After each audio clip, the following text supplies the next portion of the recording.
Personne n'osait parler au PDG millionnaire, jusqu'à ce que le fils de la femme de ménage choque tout le monde par ce qu'il a fait.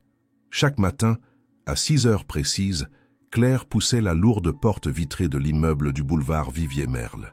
Le ciel de Lyon était encore teinté de bleu sombre, les réverbères projetaient leur lumière pâle sur les trottoirs humides. Claire marchait d'un pas régulier, sans précipitation. À 36 ans, elle connaissait chaque couloir, chaque angle de ce bâtiment ultramoderne. C'était un monde de verre, de métal et de silence. Elle en faisait partie sans y appartenir. Elle travaillait pour une société de nettoyage sous-traitée, mais le nom de la firme qui occupait les étages brillait en lettres chromées sur la façade. Delorme Technology, une entreprise de pointe où l'on parlait d'intelligence artificielle, de capitalisation boursière, de partenariats internationaux. Des mots lointains, comme un langage étranger. Pour Claire, ces bureaux, c'étaient des lieux à désinfecter, des écrans à dépoussiérer, des sols à faire briller. Les employés ne la voyaient presque pas. Lorsqu'ils arrivaient en milieu de matinée, elle avait déjà disparu. Parfois un bonjour pressé, un sourire poli.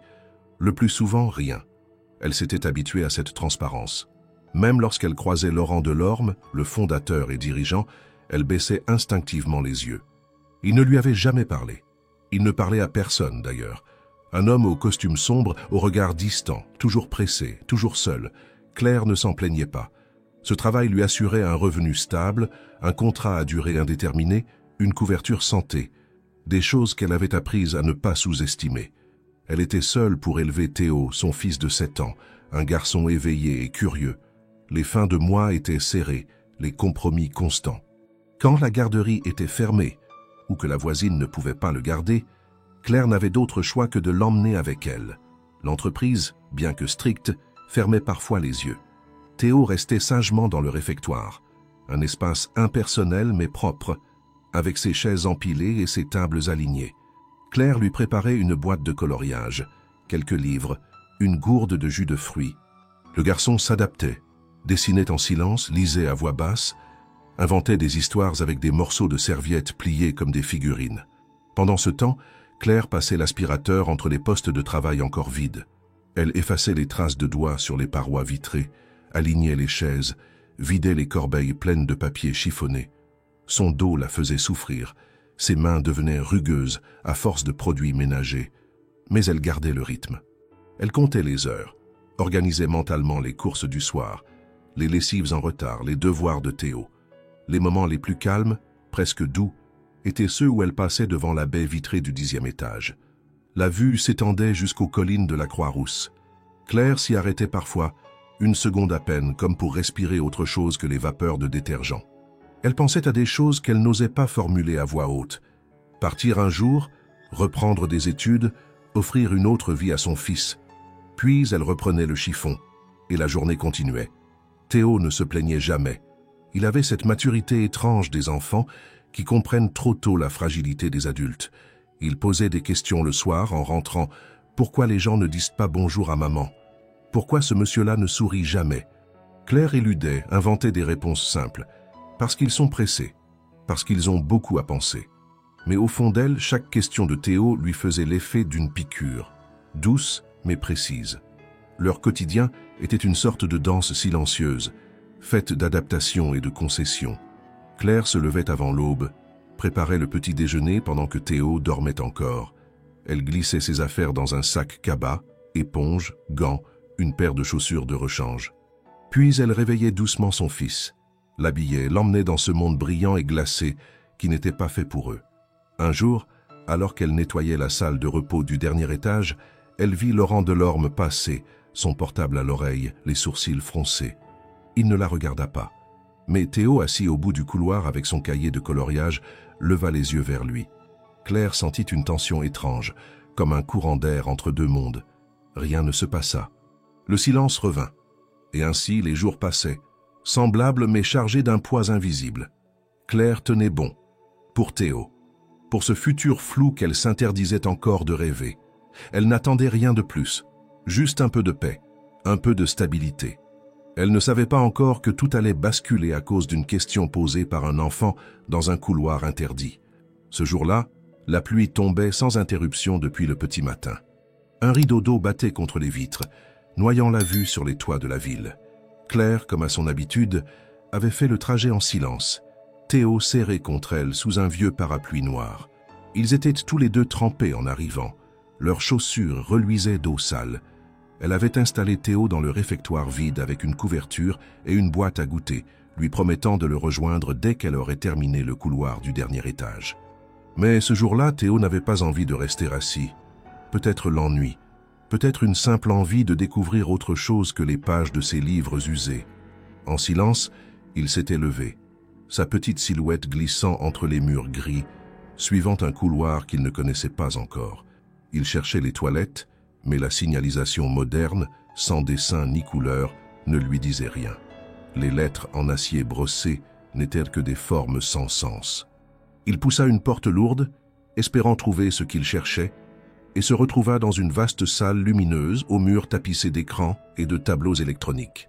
Au fond, un homme était assis seul à une grande table de réunion, penché sur un ordinateur. Théo hésita.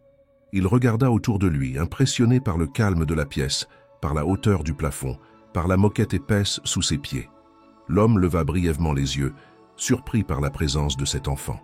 Il allait dire quelque chose, sans doute appeler quelqu'un pour comprendre ce qui se passait, quand Théo, avec le naturel désarmement de ses 7 ans, s'approcha lentement et demanda « C'est toi le patron de tout ça ?»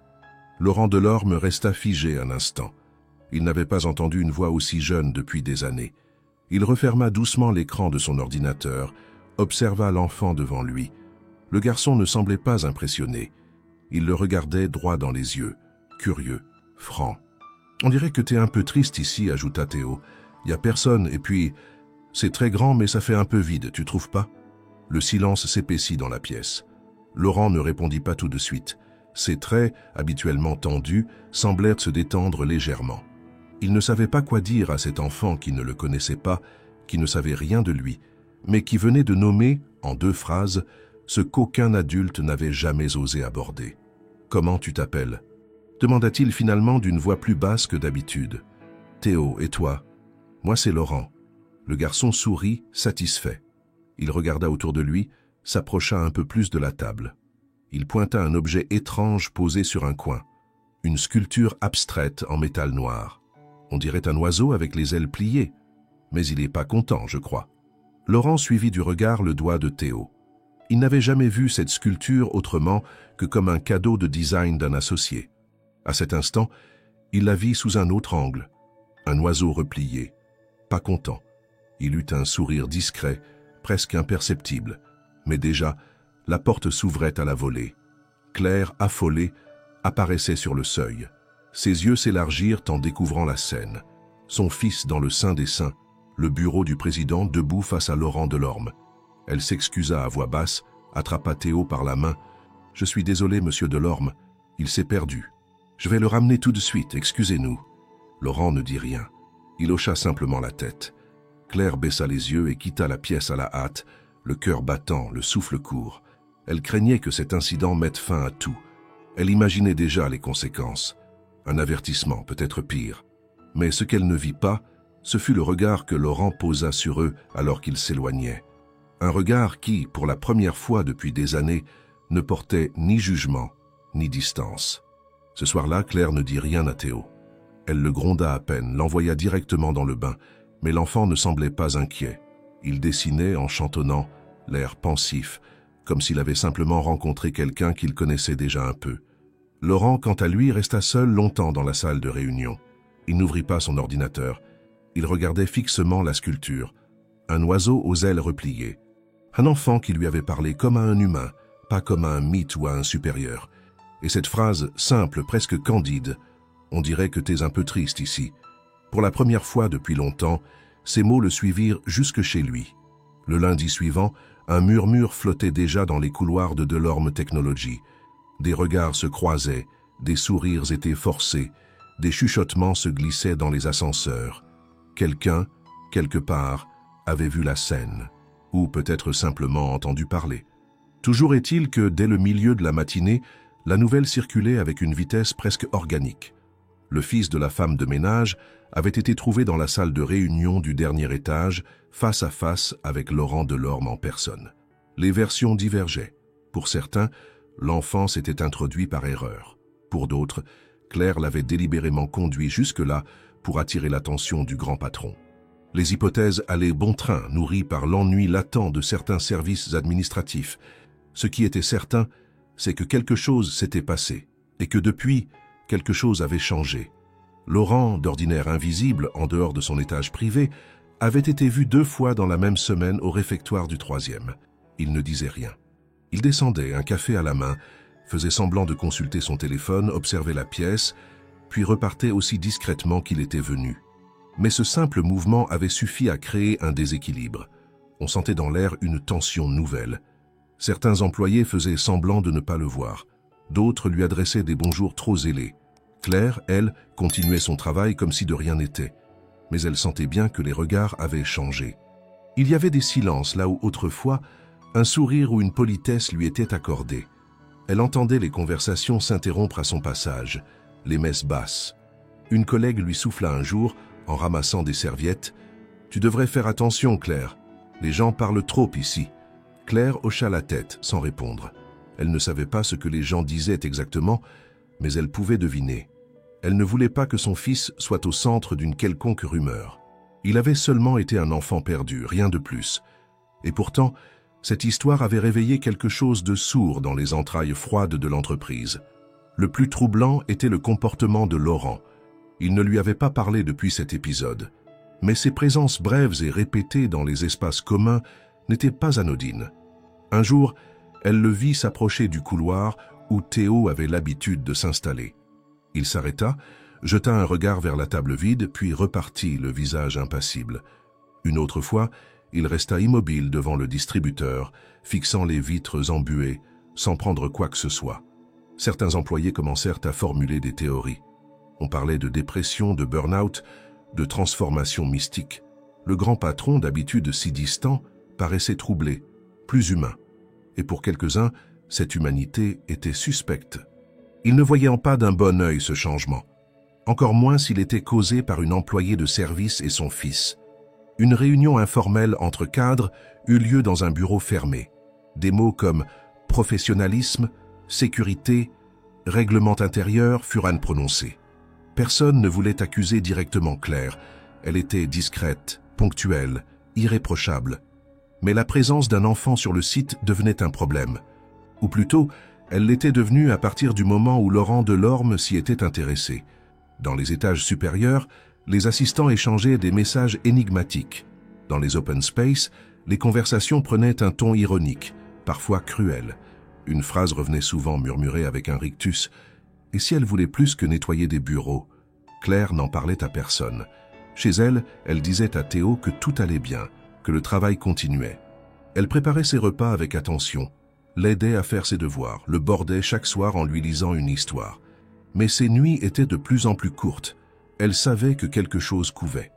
Elle sentait, sans pouvoir le prouver, que la bienveillance avait été remplacée par la méfiance. Un soir, alors qu'elle rangeait le matériel de nettoyage, elle trouva son chariot déplacé, ses produits mélangés, certaines de ses affaires manquantes. Elle resta figée quelques secondes, puis reprit son souffle. Ce n'était peut-être qu'un oubli, une erreur, ou peut-être pas. Ce fut ce même soir qu'elle aperçut Laurent, seul dans le hall, observant le reflet de la pluie sur le marbre noir. Il ne bougeait pas, comme perdu dans une réflexion qu'elle ne pouvait deviner. Claire détourna les yeux, son cœur battant plus fort que d'habitude. Elle passa à côté de lui, sans qu'il dise un mot. Mais dans le silence, elle perçut autre chose. Une attente, une fracture, un appel muet. Et dans ce silence devenu soudain trop lourd, Claire comprit que l'équilibre s'effritait. Le lendemain, à 7h30 du matin, alors que Claire venait à peine de terminer la désinfection des poignées de porte du 6e étage, son téléphone vibra dans la poche de sa veste. Un message bref, laconique, signé par l'assistante de direction. « Présentez-vous au bureau RH à 9h précise. Merci. » Pas d'explication, pas de politesse. Une convocation sèche qui, à elle seule, suffisait à glacer le sang de n'importe quel employé. Claire sentit un frisson lui parcourir l'échine. Elle savait, ou plutôt, elle craignait de savoir. Elle passa les 2 heures suivantes à terminer ses tâches avec une concentration mécanique. Chaque geste était plus tendu que d'habitude, Chaque couloir semblait plus long. À l'idée d'être convoquée officiellement, elle sentait son cœur battre dans sa gorge. Quand 9 heures sonnèrent au grand carillon numérique du hall, elle monta lentement jusqu'au 3e étage. Le bureau des ressources humaines était un endroit qu'elle évitait. Trop brillant, trop silencieux, trop froid. Elle frappa. Une femme blonde, rigide, lui fit signe d'entrer. Derrière un bureau, une autre assistante, plus âgée, la fixait avec un sourire crispé. Claire s'assit sans un mot. Le dossier de son contrat était posé bien en évidence entre elles.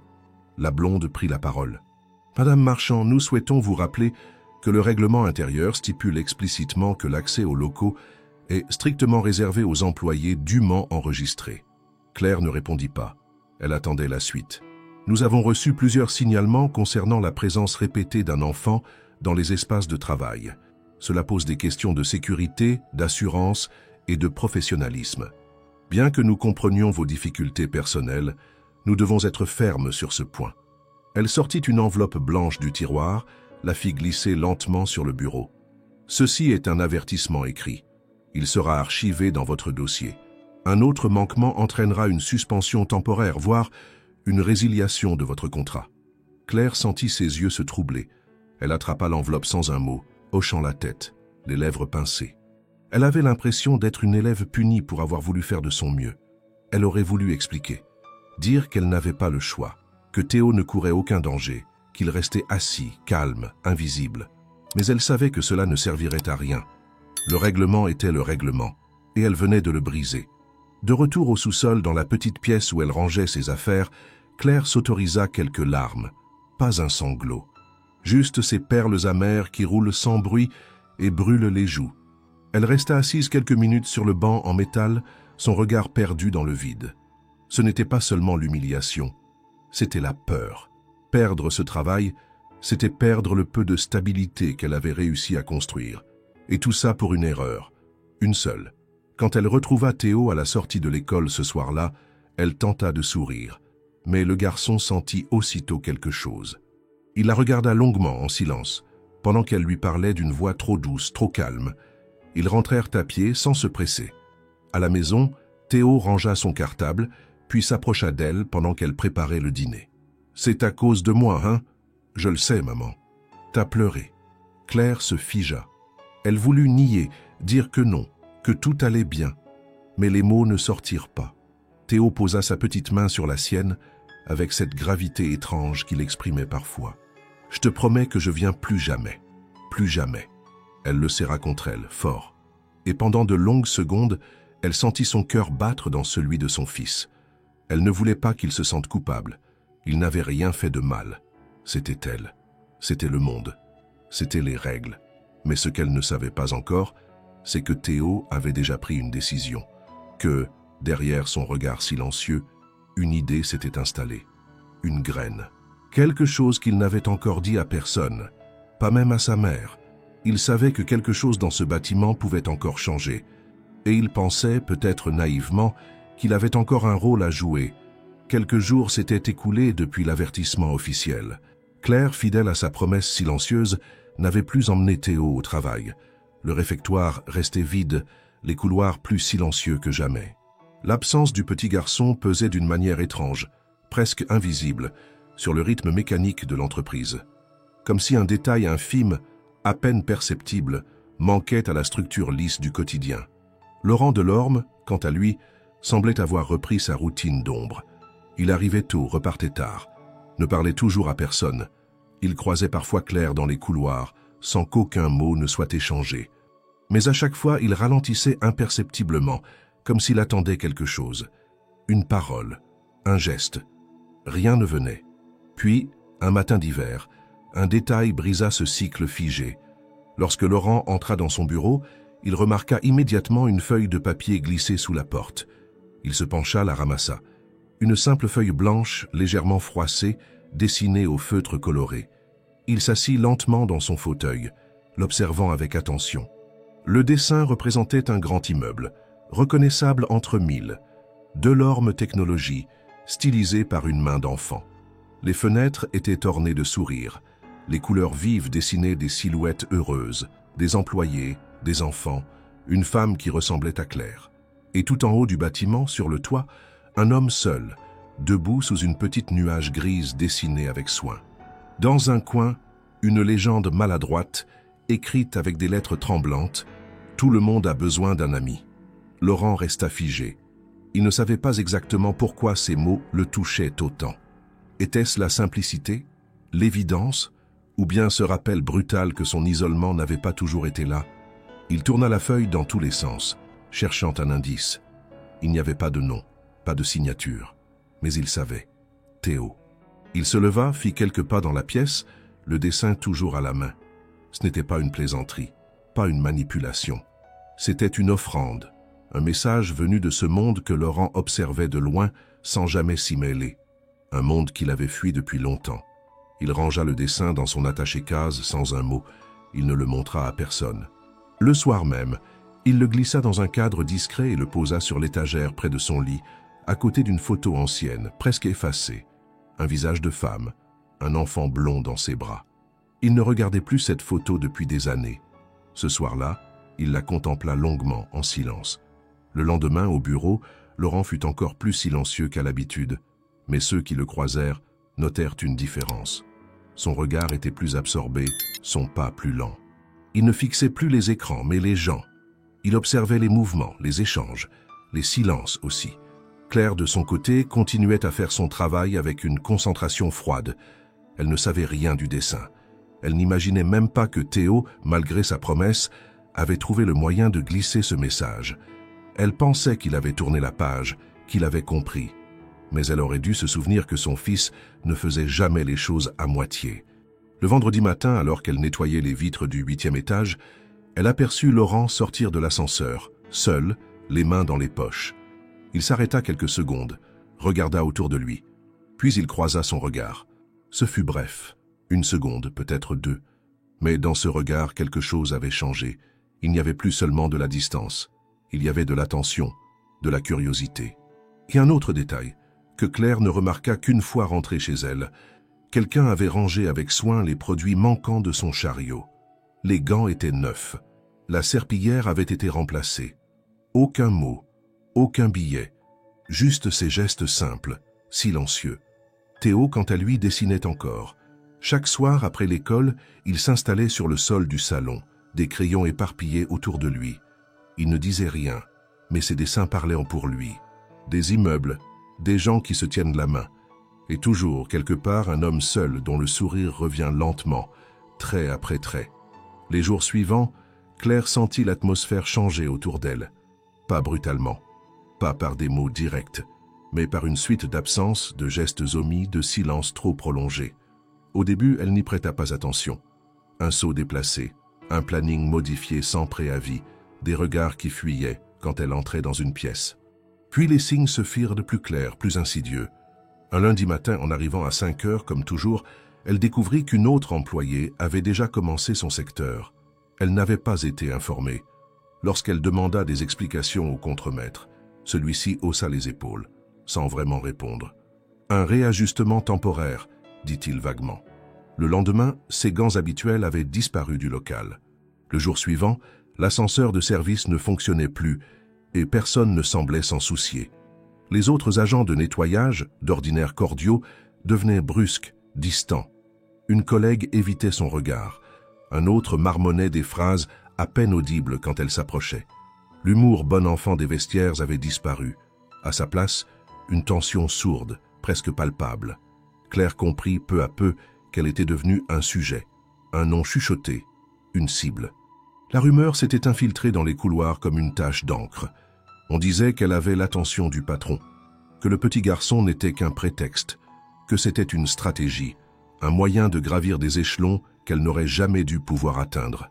Des insinuations perfides, nées du vide, nourries par l'envie. Et comme souvent, il n'était pas nécessaire que les mots soient prononcés à voix haute. Il suffisait de l'attitude, des silences complices. Des objets déplacés, des tâches réaffectées, des regards ironiques. Claire ne répondait pas. Elle faisait son travail avec encore plus de rigueur, comme pour se protéger derrière l'irréprochable. Elle nettoyait 2 fois au lieu d'1. Elle vérifiait chaque coin, chaque meuble. Mais à l'intérieur, quelque chose se fendillait, Ce n'était pas la fatigue physique qu'elle connaissait par cœur, c'était l'épuisement moral, l'impression d'être jugé sans procès, condamné sans appel. Théo remarqua vite que quelque chose clochait. Le soir, elle parlait moins. Son sourire semblait forcé et ses gestes plus lents. Un soir, alors qu'elle préparait une soupe, il posa simplement la main sur son bras. « Ils sont pas gentils, là-bas. » Elle ferma les yeux, inspira profondément, puis s'agenouilla devant lui. « Tu sais, parfois, quand les gens ne comprennent pas une chose, ils en ont peur. Et quand ils ont peur, ils deviennent méchants, un peu. C'est à cause du dessin. » Elle hésita, surprise. Elle ne savait pas encore qu'il le savait. « Quel dessin ?» Théo se mordit à la lèvre, puis avoua doucement « Je l'ai laissé à Monsieur Laurent. Tu sais, pour qu'il ait moins l'air triste. » Claire resta figée. Elle voulut dire quelque chose, mais aucun mot ne venait. Elle le serra dans ses bras sans parler. Ce n'était pas de la colère qu'elle ressentait. C'était une vague de gratitude douloureuse. Ce geste si pur, si sincère, et les conséquences si injustes. Le lendemain matin, en arrivant au local de service, elle trouva un mot griffonné sur le tableau blanc. Les faveurs du patron ne remplacent pas l'expérience. Pas signé. Mais la graphie était reconnaissable. Claire l'effaça calmement, puis reprit son balai. Dans les étages, elle croisa Laurent plus souvent qu'avant. Toujours par hasard, toujours sans parole, mais il la regardait désormais avec plus d'insistance, comme s'il percevait, malgré le silence, le poids invisible qu'elle portait. Une fois, il s'arrêta à quelques pas d'elle, comme s'il allait parler. Puis il fit demi-tour sans un mot. Ce non-dit, pourtant, valait plus que 1000 discours. Et dans cet édifice brillant où l'on parlait d'innovation et d'humanité, Claire avançait comme une ombre, discrète, fatiguée, mais encore debout. Elle ignorait que bientôt, quelqu'un allait faire voler en éclats ce silence organisé, et que les équilibres faussement établis allaient vaciller. Il était un peu plus de 19 heures lorsqu'un message inhabituel s'afficha sur l'écran de Claire, via le canal interne de communication de l'entreprise, un outil auquel elle n'avait recours que rarement pour recevoir les consignes de nettoyage. Cette fois, ce n'était ni une alerte ni une réaffectation de tâches. C'était une invitation, courte et claire. « Madame Marchand, merci de vous présenter à mon bureau ce soir à 20 heures précises. Laurent Delorme. » Elle lut et relut le message à plusieurs reprises, le cœur serré. Jamais, depuis son arrivée à Delorme Technologies, Claire n'avait été conviée dans le bureau du président, encore moins à une heure aussi tardive. Elle hésita un instant. Pouvait-elle refuser? Était-ce un piège? Un avertissement déguisé? Un licenciement? À 19h58, après avoir vérifié son uniforme, lissé ses cheveux en arrière et remis en place son badge, elle monta jusqu'au 10e étage, seul niveau éclairé à cette heure tardive. Elle poussa la porte du bureau vitré. Laurent était là, debout devant la baie vitrée, les bras croisés dans le dos, regardant les lumières de la ville qui se reflétaient dans les vitres comme une mer étoilée inversée. « Entrez !» dit-il sans se retourner. Claire fit quelques pas, incertaine. Il se retourna lentement, l'observant sans dureté. Il semblait moins fermé, moins distant, comme s'il avait abandonné l'espace d'un instant son armure invisible. « Je vous ai fait venir parce que j'aimerais que ce soit vous qui nettoyiez mon bureau, désormais, chaque soir à cette heure. » Claire resta interdite. C'était une demande inhabituelle. Jusqu'ici, son bureau avait toujours été entretenu en dehors de toute présence. Une règle tacite, presque un tabou. « Je vois si c'est votre souhait, monsieur. Bien sûr.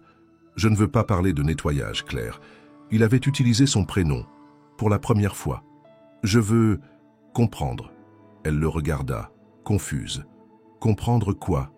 Comment vous tenez? Comment vous résistez? Et comment vous avez élevé un garçon aussi? » Juste. Claire, d'abord sur la défensive, sentit sa tension retomber. Il ne l'attaquait pas. Il ne la testait pas. Il était sincère. Perdu peut-être, mais sincère. Elle s'approcha lentement du bureau, posa le chiffon qu'elle tenait toujours à la main, comme un bouclier devenu inutile. « J'ai pas eu le choix », répondit-elle simplement. « Quand on n'a pas le choix, on avance, un pas après l'autre. » Laurent s'assit en silence. Il la regardait comme on regarde une chose qu'on croyait connaître, mais qui se révèle soudain dans une toute autre lumière. « Il m'a dit que j'avais l'air triste, » murmura-t-il. « Ce garçon, votre fils. » Claire hocha la tête, un demi-sourire aux lèvres. Il dit ce qu'il pense, sans filtre. Parfois ça dérange, mais souvent ça touche juste, Il m'a touché. Un long silence s'installa, pas pesant, mais chargé. Laurent reprit la parole. « Et vous, qu'est-ce que vous pensez de cette entreprise ?» Claire hésita. Elle avait tant de choses à dire.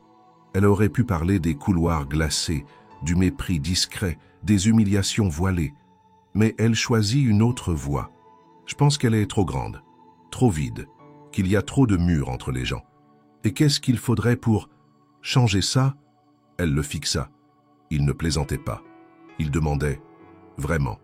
Peut-être moins de murs, plus de ponts, des endroits où les enfants peuvent entrer, où les parents peuvent respirer, où on n'est pas obligé de choisir entre travailler et aimer.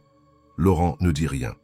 Mais ses yeux s'étaient assombris, comme si les mots de Claire remuaient en lui des souvenirs, des regrets anciens.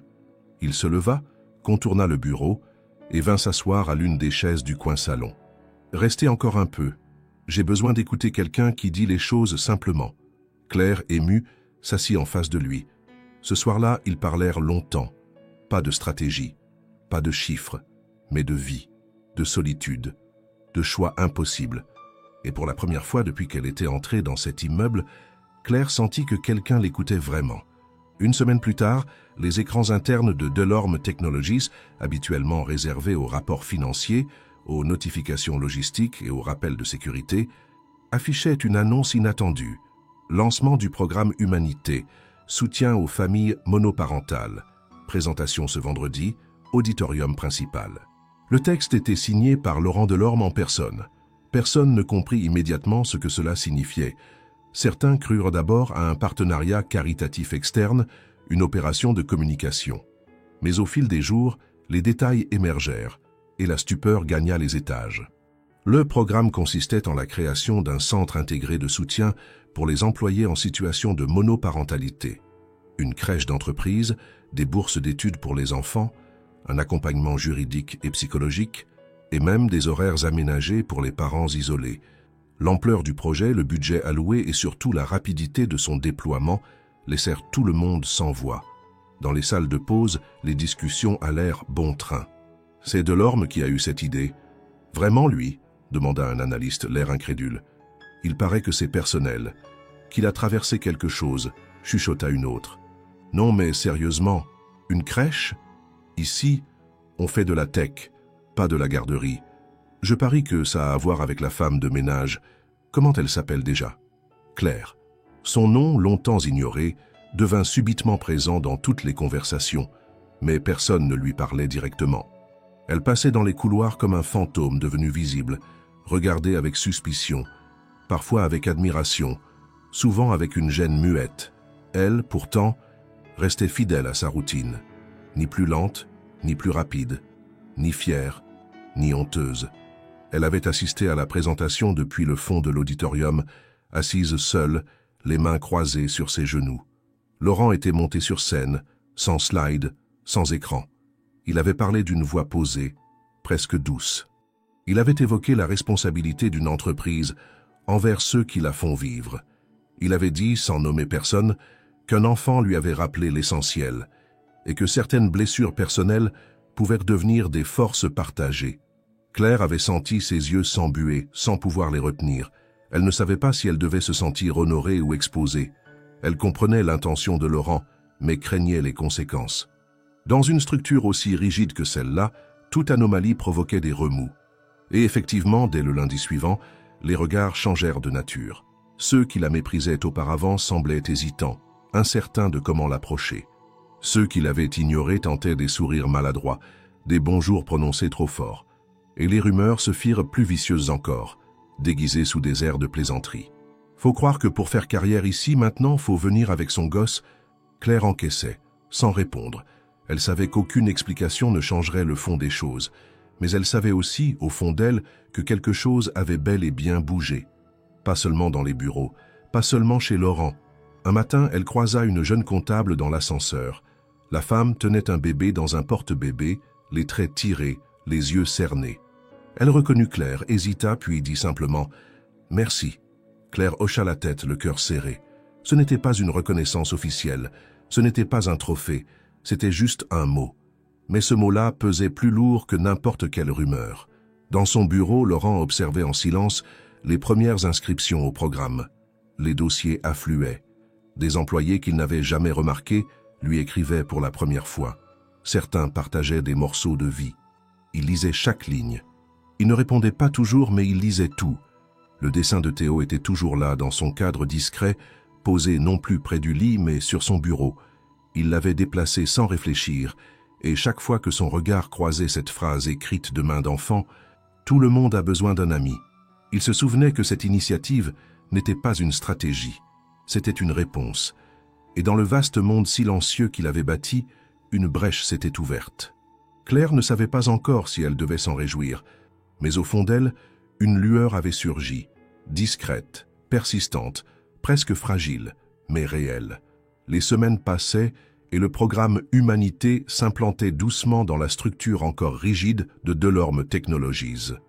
Les espaces autrefois stériles accueillaient désormais des rires d'enfants, des coloriages accrochés au mur d'une salle de pause réaménagée, des discussions entre employés qui, jusque-là, n'échangeaient que des formules de politesse.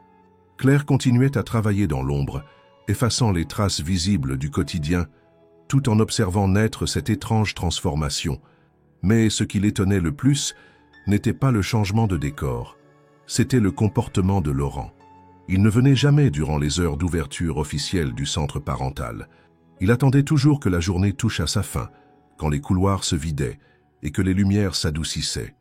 Il marchait lentement, comme un homme sur une berge familière, observant sans intervenir, silencieux. Claire le vit pour la première fois au seuil de la salle de jeu. Il était resté là, immobile, regardant à travers la vitre. À l'intérieur, Théo jouait avec deux autres enfants, riait à gorge déployée, concentré sur une construction de blocs colorés. Laurent ne disait rien, mais ses yeux parlaient. Claire, derrière un chariot de nettoyage, n'osa pas l'interpeller. Elle se contenta de le regarder à demi caché par l'ombre du couloir. Ce soir-là, en rentrant chez elle, elle posa la question à Théo sans trop y croire. « Tu l'as vu, monsieur Laurent ?»« Oui, » répondit l'enfant en haussant les épaules. « Il vient souvent, mais il parle pas. Il te dit bonjour ? Non. Il regarde. Il écoute. Il me fait penser à une statue qui pense. » Claire sourit malgré elle. La justesse de l'image la toucha. Une statue qui pense. Voilà ce qu'il était devenu. Cet homme qui autrefois passait sans voir personne. Un vendredi après-midi, elle reçut un appel inattendu d'un ancien collègue d'entretien, muté à un autre site depuis plusieurs mois. Ils échangèrent des nouvelles, puis la voix au bout du fil se fit plus grave. « Tu sais que Laurent a perdu sa famille, hein ?» Claire resta muette. « Sa femme et leur fils, il y a des années, accident de voiture, il n'a jamais reparlé à personne depuis.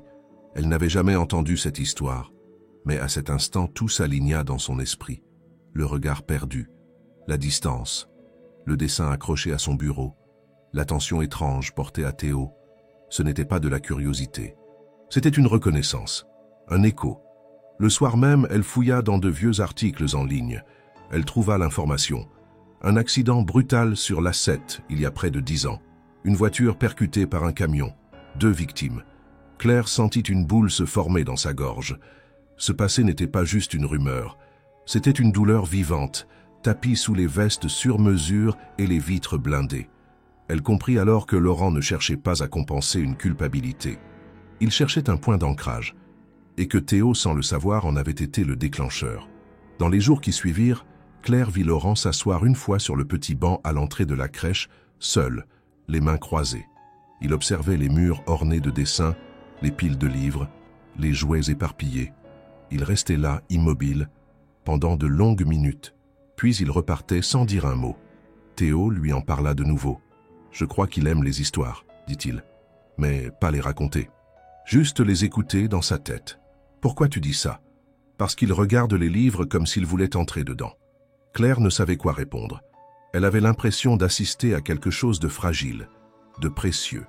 Une renaissance lente, douloureuse, d'un homme que le monde croyait figé, et son fils, sans le savoir, était devenu le guide d'un deuil que personne n'avait osé nommer. Un soir, alors qu'elle éteignait les lumières du couloir principal, elle sentit une présence derrière elle. Laurent se tenait là, dans la pénombre. « Il vous ressemble », dit-il simplement. Elle se retourna, surprise. « Théo, il a votre force, mais aussi votre douceur. » Elle ne sut quoi répondre. Il poursuivit. « Il m'a rappelé quelque chose que j'avais oublié, ce que c'est que regarder le monde sans peur. » Ils restèrent là, en silence, un instant suspendus. Et dans ce bâtiment de verre et d'acier, quelque chose de profondément humain avait recommencé à battre. Le lundi matin, la routine semblait suivre son cours habituel. Claire, comme toujours, arriva avant l'aube, son chariot bien rangé, son regard concentré. Théo était à l'école, la crèche désormais hors de leur routine. Tout paraissait en ordre, jusqu'à ce que, à 9 heures, l'atmosphère bascule brusquement. Une alerte jaillit sur tous les terminaux, déclaration de la direction suite aux rumeurs diffusées dans la presse locale. Une conférence de presse improvisée fut annoncée. Les employés se regardèrent, perplexes. Quelques clics suffirent pour comprendre l'ampleur de l'événement. Un article venait de paraître sur un site d'actualité influent de la région. Le titre en lettres capitales, glaçant. Le PDG de Delorme Technologies manipulé par une employée de nettoyage, quand l'émotion devient stratégie. L'article insinuait que Claire avait délibérément utilisé son fils pour émouvoir Laurent Delorme et obtenir des avantages professionnels. Il évoquait le programme Humanité comme une manœuvre émotionnelle construite sur une fausse proximité. Aucune preuve, aucun témoignage réel. Juste des phrases insinuantes, des suppositions tournées comme des faits. Claire fut convoquée immédiatement au service des ressources humaines, le visage fermé, les yeux fatigués. Elle entra dans la salle blanche où l'attendaient 2 représentants de la direction, accompagnés d'un avocat de l'entreprise. « Nous sommes désolés, mais nous devons vous écarter temporairement, le temps de comprendre ce qu'il s'est passé. Ce n'est pas une sanction, simplement une mesure de précaution. » Elle n'essaya même pas de se défendre. Elle comprenait déjà. Le doute, une fois semé, faisait son œuvre sans pitié. Elle signa les papiers en silence. En sortant du bâtiment, elle croisa plusieurs regards fuyants, certains compatissants, d'autres curieux, mais tous chargés d'un poids qu'elle n'avait jamais demandé à porter. Le soir même, elle ne dit rien à Théo. Elle rangea la cuisine comme si de rien n'était, s'assit à ses côtés pendant qu'il coloriait. Mais l'enfant, lucide malgré son âge, devinait « T'as été puni, hein? Il croit que t'as fait un truc mal ?» Claire soupira. Elle voulait le protéger, mais elle ne pouvait pas lui mentir. Ils se sont trompés, mais parfois, même quand on est innocent, les gens ont peur de la vérité. Théo resta silencieux. Puis il se leva, partit dans sa chambre, referma doucement la porte. Elle pensa qu'il avait besoin d'être seul. Ce qu'elle ignorait, c'est que derrière cette porte, il préparait quelque chose. Le lendemain, la nouvelle du scandale faisait encore rage.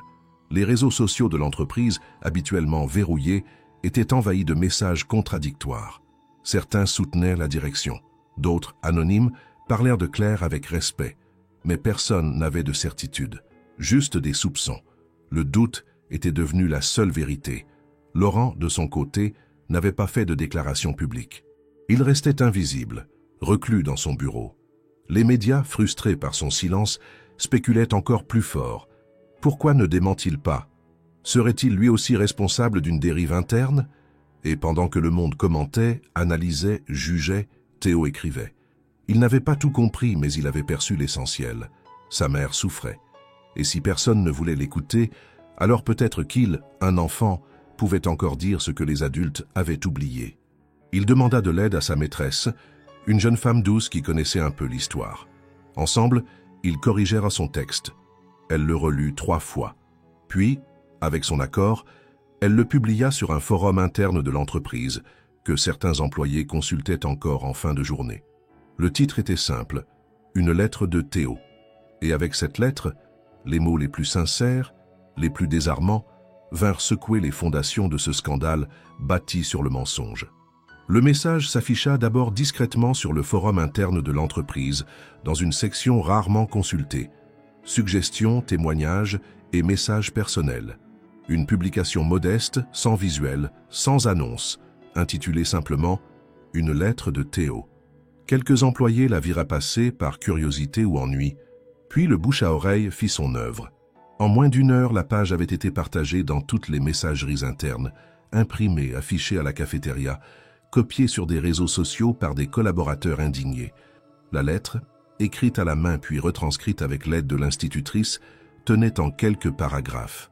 Elle disait ceci. « Bonjour, je m'appelle Théo, j'ai 7 ans. Ma maman s'appelle Claire. Elle travaille très dur pour qu'on ait une maison et de quoi manger. Elle ne m'a jamais rien demandé, sauf d'être gentille et de dire merci. Un jour, je me suis perdu dans son travail et j'ai parlé à Monsieur Laurent. Il avait l'air triste, alors je lui ai parlé comme je parle à mes copains. Après, j'ai fait un dessin pour lui dire qu'il n'est pas obligé d'être tout seul. Ma maman ne voulait pas que je fasse ça. Elle ne voulait pas d'histoire. Elle ne savait même pas que j'avais laissé le dessin. Maintenant, elle est punie. Mais c'est moi qui ai fait ça, pas elle. Ta maman est la meilleure personne que je connais. Elle n'a jamais essayé de manipuler personne. Elle voulait juste faire son travail et s'occuper de moi. Alors, s'il vous plaît, arrêtez de dire qu'elle est méchante. Moi, je sais qu'elle est courageuse. Et je voulais juste que quelqu'un le voie. Signé, TOM. Les réactions furent immédiates. Certains pleurèrent en lisant. D'autres restèrent immobiles de longues minutes devant leur écran. Les commentaires affluèrent. Les partages se multiplièrent. Un responsable IT prit sur lui de publier la lettre sur les réseaux officiels de l'entreprise. Il fut suspendu dans l'heure, mais l'effet était déjà irréversible. Les médias relayèrent la lettre. Les titres changèrent de ton. L'innocence d'un enfant face à une entreprise en crise. Lettre virale, le fils d'une employée défend sa mère avec des mots bouleversants. Des personnalités publiques la partagèrent, des chroniqueurs la commentèrent, des parents s'en firent les relais. Et pendant ce temps, Claire, à l'écart de tout cela, préparait un simple repas du soir, ignorant la tempête en cours. Ce fut l'appel de son ancienne chef d'équipe qui la prévint. « Claire, tu dois voir ce que ton fils a fait. Il a changé le cours des choses. » Elle mit du temps à comprendre. Elle ouvrit son ordinateur, hésitante, puis lut. Elle vit les mots de Théo, simples, directs, lumineux. Elle sentit ses mains trembler. Des larmes jaillirent, irrépressibles. Elle relut encore, puis se tourna vers son fils qui dessinait au sol, concentré, comme si de rien n'était. « Théo, pourquoi tu as fait ça ?» Il haussa les épaules, comme si la réponse allait de soi. Parce que personne n'écoute les grands quand ils sont tristes, mais parfois ils écoutent les petits. Elle le serra contre elle, longtemps, sans rien dire. Le lendemain, Laurent convoqua une réunion générale. Tous les employés furent invités à l'auditorium. L'annonce était officielle, mais le ton inhabituel. À 10 heures, il monta sur scène, tenant une feuille pliée dans la main, sans écran, sans micro. Sa voix portait malgré tout. Vous avez tous lu cette lettre, je le sais. Et si vous ressentez la moitié de ce que j'ai ressenti en la lisant, alors vous savez que nous avons été injustes. Injustes envers une femme qui n'a jamais demandé qu'à travailler. Injustes envers un enfant qui a juste voulu tendre la main. Il marqua une pause, les yeux brillants. Claire sera réintégrée dès aujourd'hui, mais je ne veux pas que ce soit simplement un retour à la normale. Parce que ce que Théo nous a montré, c'est que le cœur d'une entreprise, ce sont les gens, pas les chiffres. Il leva la feuille. Cette lettre restera accrochée dans mon bureau. Elle est devenue notre conscience. Le silence qui suivit fut total. Puis un applaudissement discret qui enfla, jusqu'à remplir toute la salle. Ce jour-là, quelque chose changea profondément. Pas seulement pour Claire, pas seulement pour Théo, mais pour toute une entreprise qui, guidée par la sincérité d'un enfant, redécouvrit ce que voulait dire le mot humain. Lorsque Claire franchit à nouveau les portes de Delorme Technologies, elle ne portait ni chariot, ni gants, ni balai.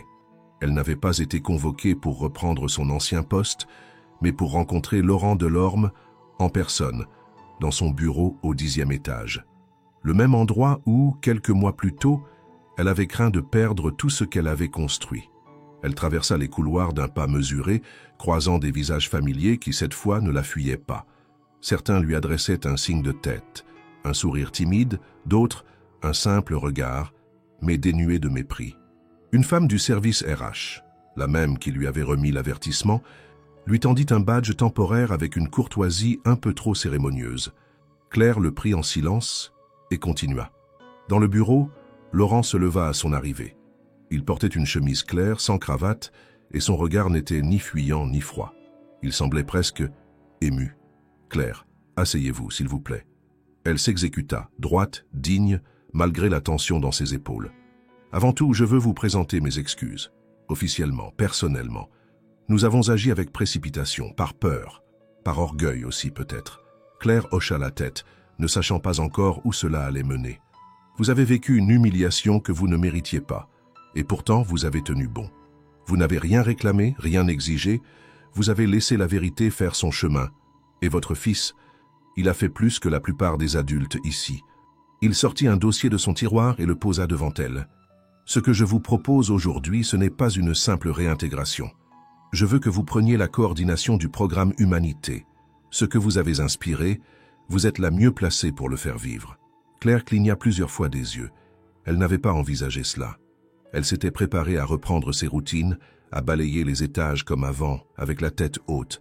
Mais ceci était autre chose. Une place, une reconnaissance, une confiance nouvelle. Vous êtes sérieux? Très. Vous serez formé, bien entendu, mais vous avez déjà ce que personne ici ne peut apprendre dans un manuel, l'intuition, l'humilité, l'expérience réelle. Claire prit quelques secondes pour respirer, puis elle acquiesça. Si je peux aider d'autres comme moi, alors oui. Laurent sourit, un sourire discret, mais sincère. Le retour de Claire dans les bureaux ne passa pas inaperçu. Mais cette fois, les murmures étaient différents. Des félicitations discrètes, des mains serrées, des regards francs. Certains anciens collègues baissèrent les yeux, conscients de leur comportement passé. Elle ne chercha pas à leur en vouloir. Elle avait autre chose à faire. Elle visita la crèche réaménagée, échangea avec les assistantes, fit le tour des dossiers en attente. Elle comprit rapidement l'ampleur du défi, mais elle n'avait pas peur. Elle avait survécu à bien pire que des tableurs et des réunions. Théo, lui, ne comprenait pas encore l'ampleur de ce qu'il avait provoqué, mais il sentit le changement dans l'attitude de sa mère. Elle était plus légère, plus présente. Elle riait plus souvent. Il ne savait pas que sa lettre avait été imprimée, encadrée et posée à côté du dessin original dans le bureau de Laurent. Un matin, en arrivant à l'école, il vit plusieurs enfants porter des sacs avec le logo du programme Humanité. Une petite fille lui dit « C'est grâce à toi ça, non ? Mon papa m'a dit que t'étais un héros. » Théo haussa les épaules. « J'ai juste dit la vérité. » Ce jour-là, Claire organisa sa première réunion officielle dans la salle de conférence. Elle portait une chemise bleue simple mais élégante. Elle parla devant une vingtaine de collègues. Elle expliqua les valeurs du programme, les prochaines étapes. Elle fut claire, calme, ferme. À la fin, plusieurs vinrent la remercier. Laurent assista à la réunion en silence, au fond de la salle. Quand elle termina, il s'approcha. « Vous avez trouvé votre place, Claire ?» Elle sourit. Peut-être que c'était elle qui me cherchait depuis le début. Et pour la première fois depuis la création de Delorme Technologies, un projet ne naissait pas d'un algorithme ou d'une stratégie, mais d'un mot d'enfant, d'un regard honnête, d'un acte pur. La cérémonie d'inauguration de la nouvelle bibliothèque de Delorme Technologies eut lieu un samedi matin, à 10 heures précises, sous un ciel d'été clair et apaisé. Ce n'était pas un événement spectaculaire ni destiné à impressionner les médias. C'était un moment intime, voulu ainsi par Laurent Delorme lui-même. Il avait tenu à ce que l'annonce soit discrète, sans partenaire, sans slogan. Juste une salle pleine de livres, de couleurs et d'enfants. La bibliothèque portait un nom simple, Lucas, en mémoire du fils que Laurent avait perdu. Ce prénom, qu'il n'avait plus prononcé depuis des années, brillait désormais en lettres sobres au-dessus de la porte en bois clair. Ce jour-là, il le prononça à nouveau, devant les employés réunis en cercle silencieux, la voix tremblante mais assurée. Lucas aimait les histoires. Il voulait être écrivain d'animaux qui parlent. C'est ce qu'il disait. Aujourd'hui, cette bibliothèque est pour lui. Et pour tous ceux qui, comme lui, cherchent des mondes où tout est encore possible. Claire se tenait à côté de lui, droite, ses mains croisées devant elle. Théo, vêtu d'un petit blazer gris et d'un pantalon trop long pour ses jambes fines, était l'invité spécial de la journée. On l'avait nommé ambassadeur junior de la bibliothèque. Il n'avait pas tout compris, mais il savait que quelque chose d'important se passait. Il observait tout avec la sagesse tranquille de ceux qui n'ont pas besoin de comprendre pour ressentir. Quand Laurent le présenta à l'assemblée, une salve d'applaudissements éclata. Théo, un peu intimidé, leva la main dans un salut maladroit. Puis il se tourna vers sa mère. « Maman, ils font beaucoup de bruit pour un garçon qui a juste posé une question. » Claire se pencha, lui répondit à l'oreille. « Parfois, une seule question peut faire plus de bruit qu'un discours. » À l'intérieur de la bibliothèque, les rayonnages étaient bas, accessibles aux enfants. Les murs étaient peints de fresques représentant des forêts enchantées, des planètes lointaines, des trains volants. Sur une table centrale, un exemplaire encadré de la lettre de Théo était exposé. Juste à côté, le dessin original du gratte-ciel avec la légende « Tout le monde a besoin d'un ami ». Les employés défilaient lentement, certains accompagnés de leurs enfants. Ils saluaient Claire, échangeaient quelques mots avec Théo. Le petit garçon leur répondait avec une simplicité désarmante. Il ne comprenait toujours pas pourquoi les adultes parlaient de « histoire incroyable », de « leçons d'humanité » ou de « miracle ». Pour lui, tout cela était naturel. Il avait simplement vu quelqu'un de triste et il avait voulu le consoler. Dans les jours suivants, la bibliothèque devint un lieu vivant, traversé par des familles, des collaborateurs, des bénévoles. Claire y passait du temps chaque semaine, organisant des lectures, coordonnant des activités, écoutant les idées de chacun. Elle était respectée, écoutée, soutenue.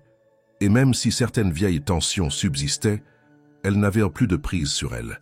Théo, lui, continua à grandir comme n'importe quel enfant. Il allait à l'école, dessinait des monstres à 3 têtes, réclamait des biscuits en cachette. Mais chaque fois qu'il passait devant le bâtiment où tout avait commencé, il levait les yeux vers le sommet, comme s'il vérifiait que la nuage grise n'y était plus. Laurent, désormais plus présent, plus humain, continuait à diriger l'entreprise. Mais il consacrait aussi du temps à ce qui ne figurait dans aucun tableau de bord. Écouter les enfants, parler aux employés sans costume, lire des histoires sans logique ni bénéfice.